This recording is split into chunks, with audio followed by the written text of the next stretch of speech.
O Discípulo Radical, o livro escrito por John Stott no ano de 2009, 2 anos antes da sua morte, em que ele deixa para gerações futuras um legado sobre a sua visão de ser um discípulo radical.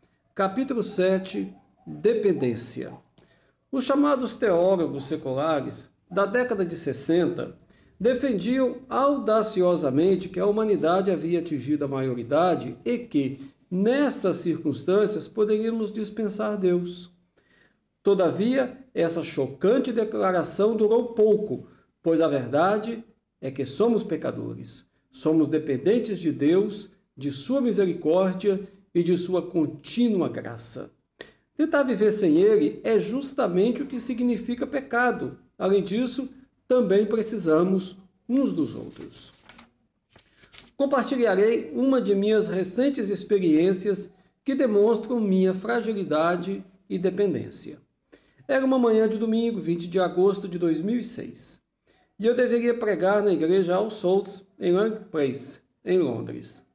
Estava separando a roupa suja quando tropecei no pé de uma cadeira giratória e caí entre minha cama e a estante de livros. Como não podia me mover, muito menos levantar-me sozinho, percebi naquele momento que havia quebrado ou deslocado o quadril. Entretanto, consegui apertar o botão de emergência e alguns amigos vieram imediatamente em meu socorro. Hugh Palmer, reitor da igreja All Souls, encontrou meus esboços e de algum modo conseguiu pregar meu sermão. Somente mais tarde notei como ele era apropriado, pois havia preparado uma exposição do Pai Nosso, formada por 6 petições, 3 expressando nossa paixão pela glória de Deus, seu nome, reino e vontade, seguidas por 3 que expressam nossa dependência de sua graça, pelo pão de cada dia, perdão dos nossos pecados e livramento do mal. Há muito tempo comecei a notar que a segunda metade da oração do Senhor é um resumo de nosso discipulado. Nossa consciência da glória de Deus e nossa dependência de sua misericórdia. Dependência é uma atitude fundamental que temos de ser sempre que orarmos o Pai Nosso. Ao mesmo tempo que o sermão sobre dependência estava sendo pregado, ele estava, no mínimo, sendo parcialmente ilustrado. Em pouco tempo fui imobilizado e transferido do chão para a maca, da maca para a ambulância, da ambulância para a cama do hospital, da cama do hospital para a sala de cirurgia. Acordei e me vi gratamente auxiliado por uma prótese de quadril e, no tempo apropriado, estava recuperado. Assim, no decorrer do capítulo, por favor, não se esqueça de minha experiência matutina, esparramada no chão, completamente dependente dos outros. Pois esse é o lugar onde, de vez em quando, o discípulo radical precisa estar. Deus pode usar a dependência gerada por essas experiências para causar em nós um profundo amadurecimento. Há outro aspecto da dependência que vivenciei, mas que era novo para mim.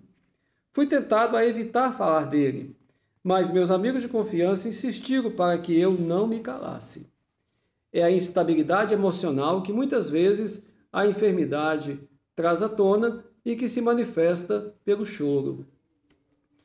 Não sou uma pessoa que chora com naturalidade e, em geral, considero-me forte. Fui educado na Public School, uma dessas famosas escolas públicas em que se aprende a filosofia casca grossa. Isto é, não se pode demonstrar qualquer emoção.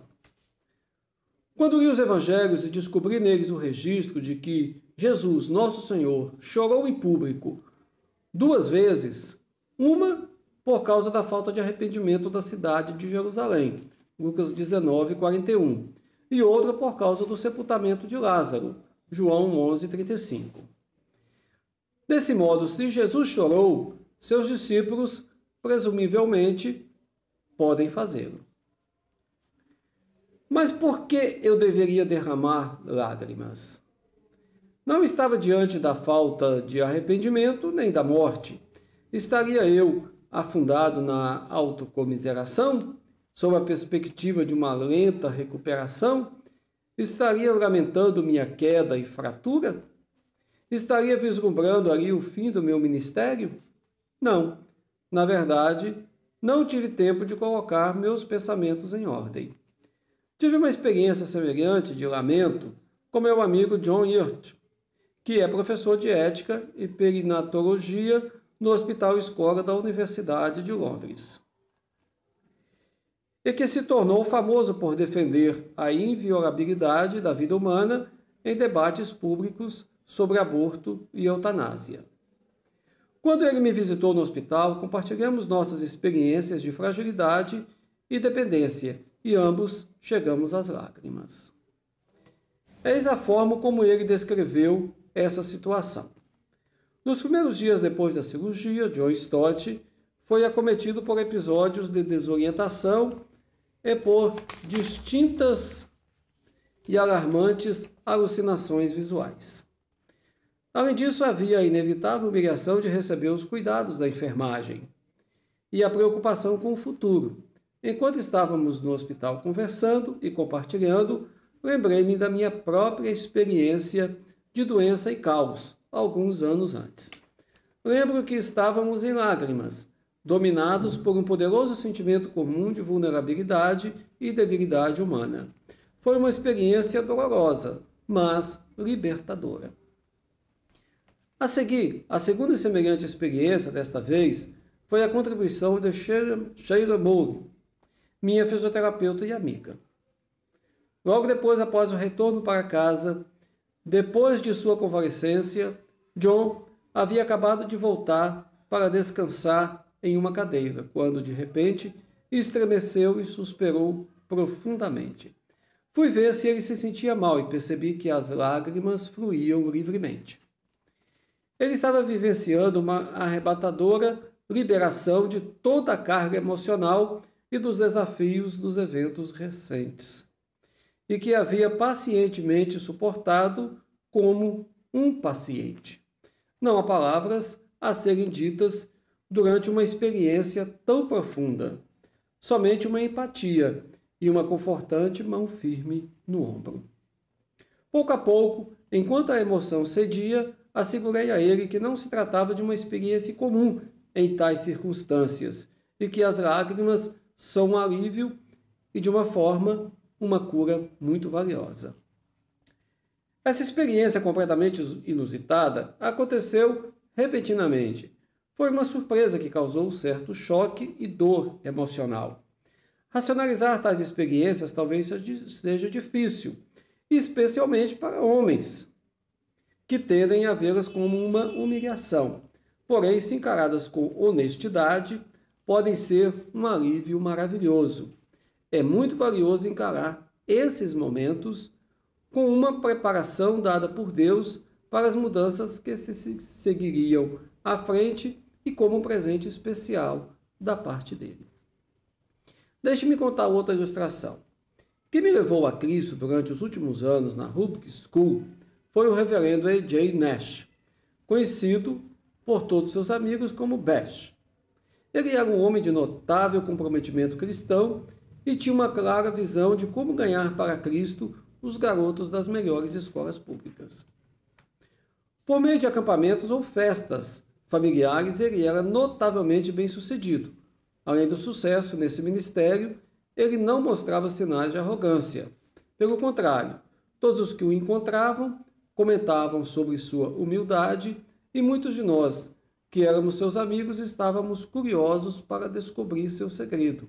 Embora muito reservado para falar a respeito, ele o revelou a mim. Um dia, Best e eu estávamos viajando juntos de trem quando ele me contou sobre sua juventude. Aos 20 e poucos anos, ele foi acometido por uma séria doença. No auge da enfermidade, pensou que estava em seu leito de morte. Ficou tão fraco que mal podia se mexer. Ele nem sequer podia alimentar-se com as próprias mãos e tinha que ser alimentado com uma colher. Foi uma experiência de total dependência e humilhação. De fato, segundo ele, a humilhação era o caminho para a humildade. Depois de adentrar as profundezas da impotência absoluta, seria impossível chegar ao cume da autoconfiança. Alguns anos depois, essa verdade foi confirmada por Michael Hansen, arcebispo de Canterbury. Discursando para um grupo de pessoas na véspera da ordenação delas, ele escolheu a humildade como tema para a ocasião e seu discurso incluía os seguintes conselhos: agradeça a Deus com frequência e sempre. Agradeça a Deus com atenção e admiração por seus privilégios sem fim. Gratidão é um solo no qual o orgulho não cresce facilmente. 2. Interesse-se por confessar seus pecados. Certifique-se de julgar a si mesmo na presença de Deus. Isso é seu autoexame. Coloque-se sob o julgamento divino. Isso é a sua confissão. 3. Esteja pronto para aceitar humilhações. Elas podem doer terrivelmente, mas te ajudam a ser humilde. Pode ser que sejam humilhações insignificantes. Aceite-as. Pode ser que sejam humilhações maiores. Tudo isso pode ser uma oportunidade para estar um pouco mais próximo de nosso crucificado e humilde Senhor. 4. Não se preocupe com status. Só existe um status com o qual o nosso Senhor nos ordena estar preocupados: o status da proximidade dele mesmo. 5. Use seu senso de humor. Rir das coisas, rir dos absurdos da vida, rir de si mesmo e de seus próprios absurdos. Nós somos, todos nós, criaturas infinitamente pequenas e insignificantes dentro do universo de Deus. Você tem que ser sério, mas nunca ser cerimonioso. Porque se você for cerimonioso sobre qualquer coisa, existe o risco de tornar-se cerimonioso com você mesmo. A recusa de ser dependente dos outros não é um sinal de maturidade, e sim de imaturidade. Um bom exemplo é o filme Conduzindo Miss Daisy, baseado na peça teatral de Alfred Ruhr, vencedor do prêmio Pulitzer. Apesar de ser propenso a enfatizar a tensão racial, o enredo central é o relacionamento psicológico e progressivo entre dois personagens principais: Miss Daisy, a inflexível viúva de 72 anos, e Rook, seu motorista afro-americano. O filme começa quando Miss Daisy bate o carro por colocar o pé no acelerador e não no freio. Seu filho, Burry, diz a ela que nenhuma companhia de seguros a aceitará e, por isso, ela deve contratar um chofer. Ela se recusa, mas ele insiste até encontrar Rook, que tinha sido motorista de um juiz local até a morte deste. No início, ela não se relaciona com Rook. Certa ocasião, ele deixa escapar. Ela deixa escapar. Eu não preciso de você. Eu não quero você. Eu não gosto de você. Porém, gradativamente, conforme Miss Daisy e Rook passam tempo juntos, nasce uma crescente apreciação mútua, até que anos mais tarde, ela diz a ele: você é meu melhor amigo. De verdade, e pega sua mão. O filme termina em um dia de ação de graças na casa de repouso onde Miss Daisy passou a viver. Burry e Rook a visitam, mas ela insiste em monopolizar Rook. Ele observa que ela não comeu sua torta de abóbora, e enquanto ela tenta pegar o garfo, ele gentilmente pega o prato e o garfo dela. Deixa eu ajudar você, ele diz. Rook corta a torta em pequenos pedaços e dá a ela. Miss Daisy se delicia, o sabor é bom. E ele dá a ela outro pedaço e outro. O filme mostra a transformação no relacionamento deles desde o início, quando ela se recusou a ser dependente dele para qualquer coisa, até o fim, quando ela é dependente de outros para quase tudo. O envelhecimento é um processo que mudou o relacionamento entre Miss Daisy e Rook. No final do filme, Rook tinha 85 anos de idade, Miss Daisy 97. Ainda hoje, nossos relacionamentos estão sujeitos à mudança. O falecido Paul Tournier, de 1898 a 1986, conhecido médico e fisioterapeuta suíço, tornou-se famoso com seu livro The Man of Persons e aplicou suas ideias em outro livro, When They Go Old. Entre aspas.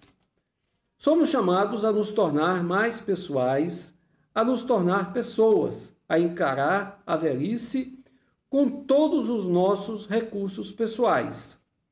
Temos dado prioridade às coisas e não às pessoas. Temos construído uma civilização mais baseada em coisas do que em pessoas. Os idosos são menosprezados, porque são pura e simplesmente pessoas, cujo único valor está em ser pessoa, não mais no que produz. Quando somos velhos, temos o tempo e as habilidades necessárias para o verdadeiro ministério de relacionamentos pessoais. Fecha aspas. Porém, não devemos imaginar que a dependência é a única atitude apropriada a ser adotada por um discípulo radical. Existem momentos em que somos chamados ao oposto, isso é, a sermos independentes. De fato, Mira Jones, que na década de 60 foi em grande parte responsável pela fundação de Carey and Coulson, um serviço de aconselhamento cristão em Londres, escreveu que o conflito entre dependência e independência é uma das curvas mais abruptas de aprendizagem no caminho da vida. O próprio Jesus ensinou que a dependência cresce à medida que crescemos. Depois de sua ressurreição, ele disse a Pedro: quando eras mais moço, tu te cingias a ti mesmo e andava por onde querias. Quando, porém, fores velho, estenderás as mãos e outro te cingirá e te levará para onde não queres. João 21, 18. João nos diz que as palavras de Jesus se referiam especificamente a Pedro e sua morte. Porém, elas agregam um importante princípio relacionado ao envelhecimento. Embora a independência seja apropriada em algumas circunstâncias, insisto na dependência, como uma postura mais característica de um discípulo radical. Cito novamente John Yates, em sua eloquente declaração sobre a prioridade da dependência. O plano de Deus para a nossa vida é que sejamos dependentes. Vivemos em um mundo totalmente dependente de amor, do cuidado e da proteção de outros. Passamos por uma fase na vida em que outras pessoas dependem de nós, e a maior parte de nós deixará este mundo dependendo totalmente do amor e do cuidado de outros. Isso não é nenhum mal ou realidade destrutiva, é parte do plano da natureza física que nos foi dado por Deus. Às vezes ouço pessoas idosas, incluindo cristãos, que deveriam ter mais entendimento, dizerem: não quero ser um peso para ninguém. Estou feliz em continuar vivendo enquanto puder cuidar de mim, mas se eu vier a me tornar um peso, prefiro morrer. Isto está errado. Todos nós estamos destinados a ser um peso para outros. Você está destinado a ser um peso para mim, e eu estou destinado a ser um peso para você. E a vida familiar, incluindo a vida da família da igreja local, deveria ser de responsabilidade mútua. Levai as cargas uns dos outros, e assim cumprireis a lei de Cristo. Gálatas 6:2. O próprio Cristo provou da dignidade da dependência. Ele nasceu como um bebê, totalmente dependente do cuidado da mãe. Precisou ser alimentado, trocado e apoiado para não cair. Mesmo assim, ele nunca perdeu a dignidade divina. E no final, na cruz, ele mais uma vez tornou-se totalmente dependente. Com os membros perfurados, esticados e incapazes de se mover, assim, na pessoa de Cristo, aprendemos que a dependência não pode destituir uma pessoa de sua dignidade, de seu valor supremo.